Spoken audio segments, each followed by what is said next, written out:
ઝઘડિયા તાલુકાના મુલદ ગામની સીમમાં ફાર્મ હાઉસ નજીકથી દીપડી પાંજરે પુરાતા ગ્રામજનોએ હાશકારો અનુભવ્યો હતો।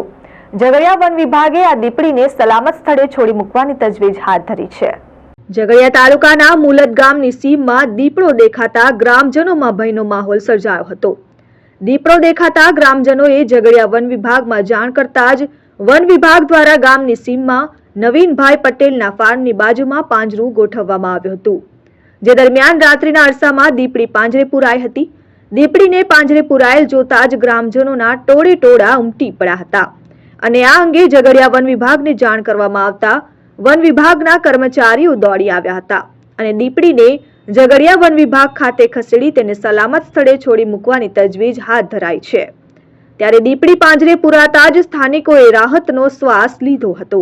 અમારા ફાર્મ હાઉસ ખાતે છેલ્લા 5-6 દિવસથી દીપડાના બચ્ચા તથા દીપડો આવન જાવન કરતા અમારા મજૂર લોકોએ જોયો હતો અને જેથી કરીને મને ફરિયાદ કરી હતી, જેથી મેં ઝઘડિયા વન વિભાગ આરએફઓ શ્રી મીનાબેન પરમાર સાહેબને મેં ફોન કરતા તેઓએ તેમની ટીમ મોકલી એને પાંજરું ગોઠવ્યું હતું અને એમાં મારણ તરીકે મરઘી પણ મૂકી હતી।